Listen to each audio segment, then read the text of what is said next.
I will discuss about Chapter 2, Types of Speeches and Methods of Speech Delivery. So we have on Lesson 1. Lesson 1 is Informative Speech. So we can learn in this lesson about informative speech and what is the informative speech all about. So first, people need information each day of their lives. People use information to confirm or verify something that they know, to predict what may happen, and to develop or maintain personal relationships. Information is important in doing everyday tasks such as finding the route to one's school or workplace in the morning, answering one's homework, or getting the right ingredients and procedure for a recipe.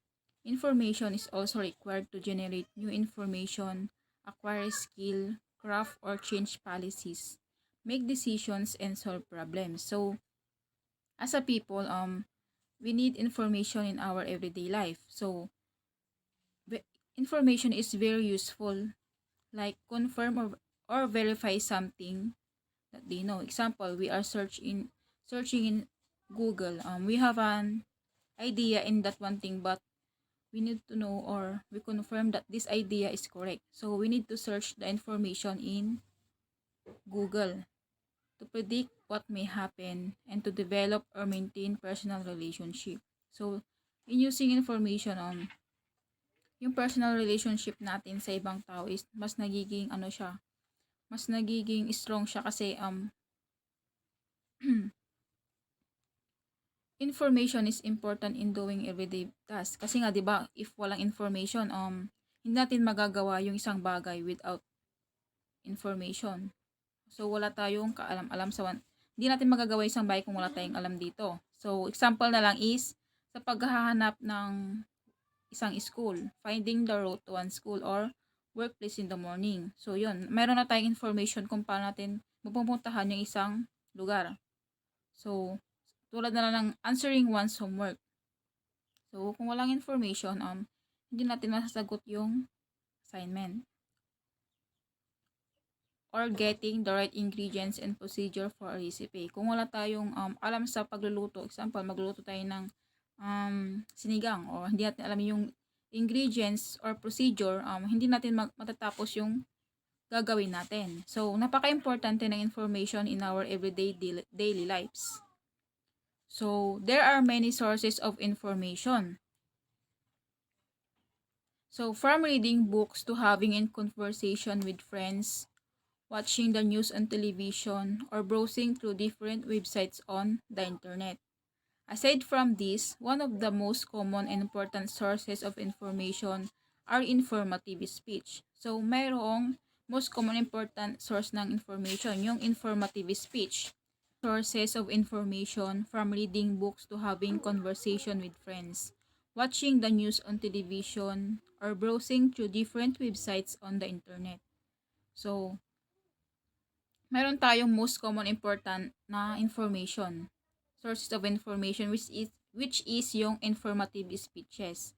So, mayroong different sources tayo na information kung saan tayo nakakakuha ng mga information. So, example dyan is reading books, conversation with friends, watching news on television, and browsing through different websites on the internet. Examples, magbo-browse ka ng website sa internet. Example na lang is sa FB Lite, di ba? Nakakakuha tayo ng information through browsing the internet. So, however, some may question why there is a need to listen to informative speech when can find almost anything and everything on the internet. So, yun, marami na tayong nakakuha information sa pagbo-browse pa lang natin ng internet. Pero kailangan pa rin natin ng informative speech. So, the answer lies in the unique relationship between the speaker and the audience that is found in the context of public speaking. The speaker can choose to present information that is most value of the audience. So, yung speaker, nabibigay lang siya ng information or pinipili lang niya lang information para sa audience niya. So, sometimes nare-revise na yung information or hindi na siya totoo kung sometimes is yung ang pumipili na lang ng is yung speaker. Pinipili niya lang yung mas okay sa audience. Yung basically, an informative speech conveys knowledge a task that everyday engage in everyday in some form or another. So, yung informative speech, nagko-convey siya ng knowledge sa isang tao. So, whether giving directions to a tourist who is lost. So, pagbibigay pala ng directions sa isang tourist na nawawala is informative speech na yun. So, explaining to a classmate how a mathematical problem is solved. So, pag-explain sa classmate kung paano nila masosolve yung isang problema. So, describing the plot of a movie to friends, people engage in daily forms of information sharing. So, yung apat na yun is nagbibigay ka ng information sa isang particular na topic. So, the ability to speak confidence and competence provides empowerment. To be empowered is to have the resources, information, attitudes, and skill that will allow a person to be an effective speaker to achieve a desired goal. So, yan. Pagsasalta pala natin ng confident and merong competence is nag-empower na siya sa atin. So, kung wala tayong alam or information about sa isang bagay, hindi tayo magiging effective speaker kasi sometimes is our information is not factual. Sometimes hindi tayo naging effective speaker kasi mali yung information na binibigay natin sa audience natin. So, what is the meaning of informative speech?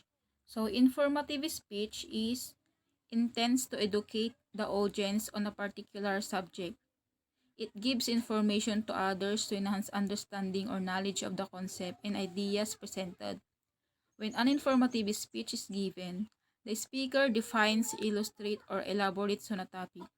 Information that is useful or interesting is shared with the audience. A speaker who delivers an informative speech attempts to achieve the goal. So, meron tayong goals on how it delivers an informative speech. So, yung informative speech daw is educate the audience on a particular subject. So, example na lang kanina is yung pagbibigay direction sa tourist na nawawala. So, yun, binibigyan mo sila ng information in particular subject. So, yun, nai-enhance yung understanding nila sa kanila about doon. So, number 1, the following goals is speaking to enhance understanding.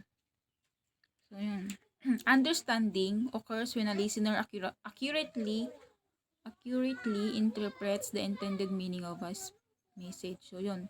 So, kapag nagsasalita tayo, mas nai-enhance yung understanding ng audience. So, nalalaman nila or naintindihan nila yung sinasabi natin na message sa kanila. So, speaking to enhance understanding.